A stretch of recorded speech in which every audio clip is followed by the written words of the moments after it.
I'm okay, I'm fine. Kincana, Kincana, teng neng neng neng neng. Ku menahan rasa sakit.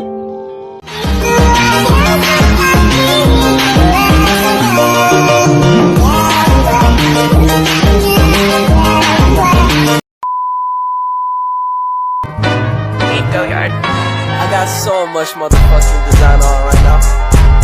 Bring it down, bring it back, make it clap. I got 3 old thoughts, new guap, wear that thing. Bitches on my line, and you know through the skies, waiting for our old friend, with loved ones nearby and our spirit. Assalamualaikum warahmatullahi wabarakatuh. Waalaikumsalam warahmatullahi wabarakatuh. Perkenalkan, nama saya Cica Nadia dari Universitas Negeri Padang. Jadi ada matkul dengan konseling, Bu. Jadi disuruh mewawancarai guru BK di salah satu sekolah tentang layanan BK. Tentang apa yang ditanya? Jadi saya mau nanya, bagaimana layanan BK lanjutan dapat membantu individu dalam mengatasi masalah pribadi atau akademis siswa? Masalah pribadinya atau akademisnya. Baik, Ci, perkenalkan dulu ya. Kita SMA SMN Padang itu di kurikulum sekarang kita memakai 2 kurikulum. Untuk kelas 10-11 kita memakai kurikulum Merdeka Belajar. Untuk kelas 12 kita masih memakai K13. Nah, untuk karena 10-11 sudah kurikulum Merdeka Belajar, otomatis BK-nya tentang perguruan tinggi, tentang lanjutan itu sudah kita berikan layanannya di kelas 10. Jadi di kelas 10 dia sudah tahu tentang mau kemana dia dan apa mapelnya, itu mereka sudah tahu. Nah, konseling individu ini sangat membantu mereka. Konseling individu bukan hanya untuk membantu anak yang bermasalah, tetapi juga membantu anak dalam memilih pilihannya. Apalagi tujuan anak-anak yang sekolah di SMA, otomatis dia masuk ke perguruan tinggi. Nah, dengan ada konseling individu itu akan memudahkan anak-anak untuk menentukan nanti dia mau kemana pilihannya.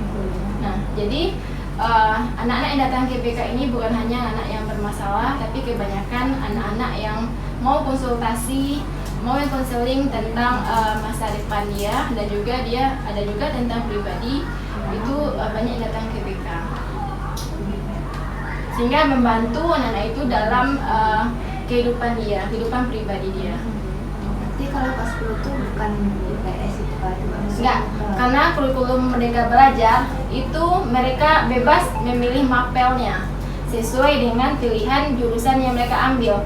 Jadi setelah tes IQ-nya, karena kurikulum Merdeka Belajar itu memang awal-awal itu memang kita adakan dulu tes IQ-nya, dan hasil nanti dia kemana itu sudah tertera di tes IQ-nya.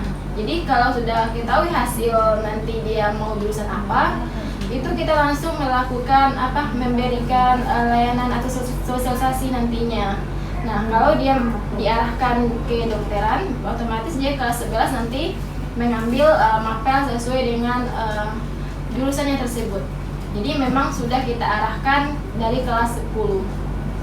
Nah, jadi dengan adanya layanan yang ada di BK, layanan BK itu sangat membantu sekali anak-anak dalam memilih jurusan, dan membantu sekali anak dalam kehidupan pribadi.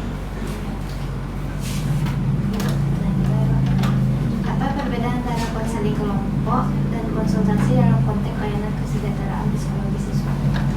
Konseling kelompok ya, kalau konseling kelompok, yang namanya konseling kelompok otomatis lebih dari 1 orang, banyak orang. Nah, mungkin anak-anak yang biasanya ngomong satu itu mungkin dia nggak berani ya. Mungkin dengan adanya konseling kelompok itu mereka akan lebih aktif lagi dalam berbicara. Biasanya dia nggak aktif bicara, kita adakan konseling kelompok, nanti mereka lebih bisa untuk mengungkapkan apa yang dikatakannya karena dilatih di sananya. Nah, jadi dengan ada konseling kelompok itu membuat anak-anak itu aktif jadinya. Yang biasanya pendiam, karena sudah ada konseling kelompok mereka akan terbuka dirinya. Beda dengan bimbing kelompok ya. Kalau bimbing kelompok otomatis nanti lebih tertutup. Di konseling kelompok itu anak-anak biasanya tujuannya ya supaya anak-anak itu lebih aktif lagi. Apa lagi yang kedua pertanyaannya?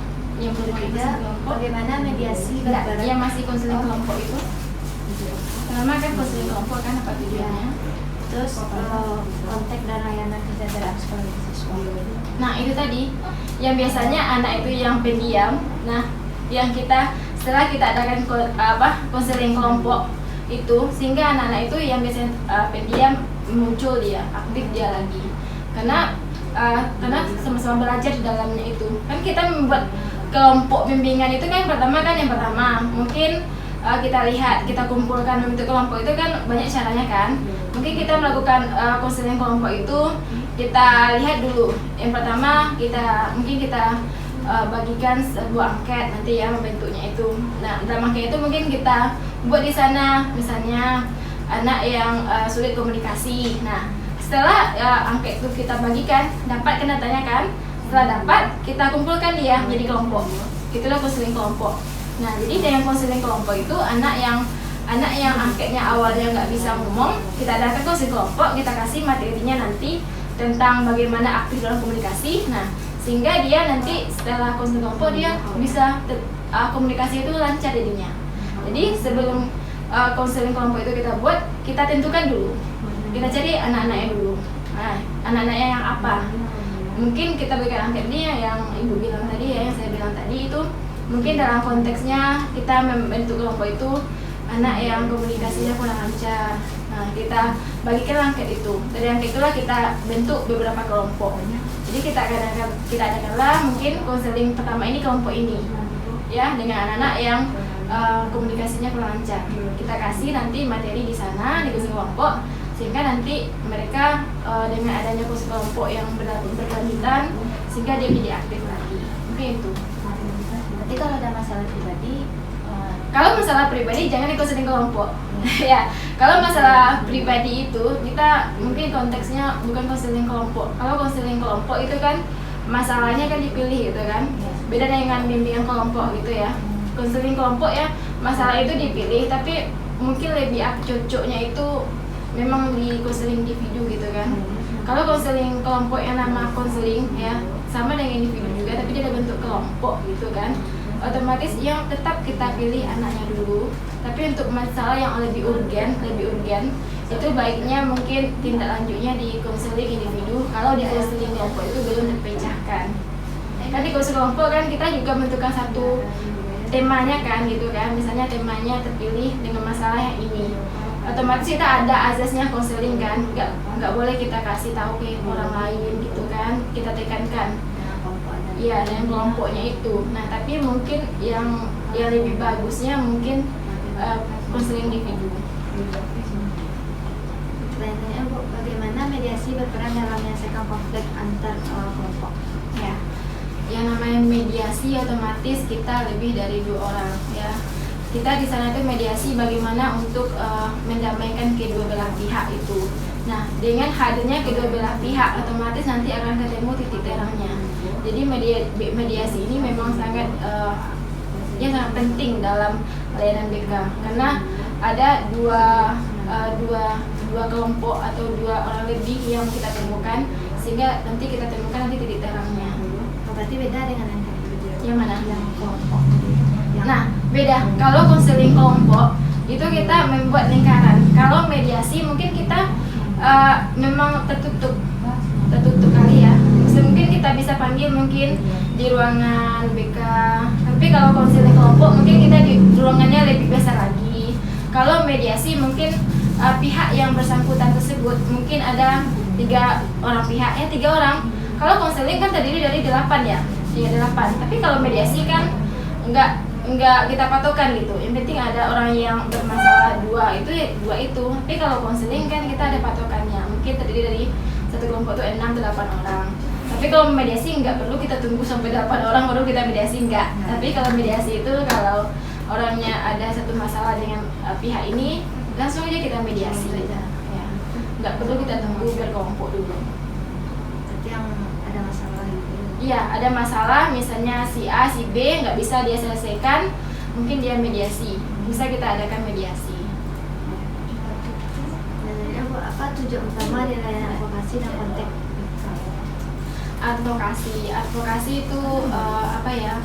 kita mengembalikan hak anak. Mungkin dia selama ini nggak mendapatkan haknya mungkin dengan temannya, atau mungkin dengan gurunya, atau dengan hal lainnya. Mungkin dengan layanan ini sehingga hak anak itu bisa dia dapatkan.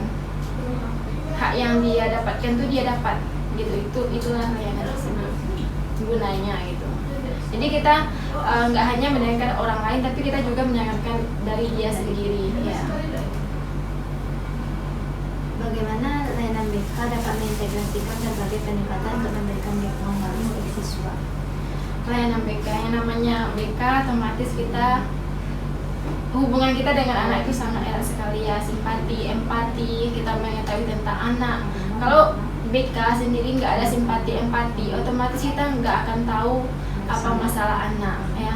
Dengan BK inilah kita tahu tentang masalah anak, sehingga anak dekat dengan kita, sehingga apa ya, sehingga anak itu akan masalah itu bisa diatasi. Nah, makanya diperlukan sekali hal tersebut di BK.